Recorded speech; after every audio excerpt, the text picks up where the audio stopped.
తనపై వచ్చి మంత్రి పొంగులేటి శ్రీనివాసరెడ్డి చేసిన ఆరోపణలపై కేటీఆర్ స్పందించారు. తాను ఏ విచారణకైనా సిద్ధంగా ఉన్నానని తెలిపారు. తనపై ఎవరితో అయినా విచారణ చేసుకోవచ్చని చెప్పారు. అంతకంటే ముందు పొంగులేటి ఇంట్లో జరిగిన ఈడీ రైట్స్ గురించి చెప్పాలని డిమాండ్ చేశారు.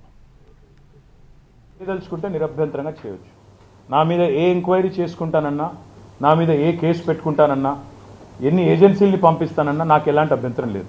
నేను పొంగులేటి శ్రీనివాసరెడ్డి గారిని అడుగుతా ఉన్నా, మీరు సరిగ్గా 2-3 వారాల కిందట అదానీ గారితో కోహినూర్ హోటల్లో రహస్యంగా సమావేశమై ఆయన కాళ్ళు పట్టుకున్నారా లేదా?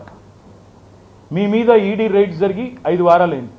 నీ కంపెనీ గురించి మాట్లాడితే నీకు ఇంత దడ ఎందుకు?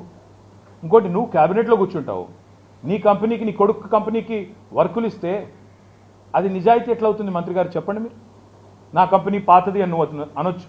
అప్పుడు నువ్వు మంత్రి కాదు, నువ్వు ఎంపీ. అప్పుడు ఎంపీ ఉన్నవాడు చేసుకోవచ్చు. కానీ ఏ మంత్రి అయితే క్యాబినెట్లో వర్కులకు ఆమోదం తెలుపుతారో అదే మంత్రి గారి కంపెనీకి వర్కులు ఇస్తే, రేపు ఈరోజు నేను కంపెనీ పెడతాను నా బంధుమిత్రులతో, 4 ఏళ్ల తర్వాత నేను మంత్రి అయిన తర్వాత మళ్ళీ ఆ కంపెనీకి 10,000 కోట్ల వర్క్ ఇస్తాను, అది కరెక్ట్ అవుతుందా?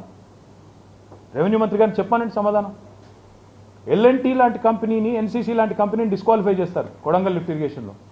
రాఘవ కన్స్ట్రక్షన్స్ అనేది L&T కంటే NCC కంటే బెటర్ కంపెనీ అంటారు రేవంత్ రెడ్డి గారి ప్రకారం. మరి చెప్పాలి పొంగులేటి.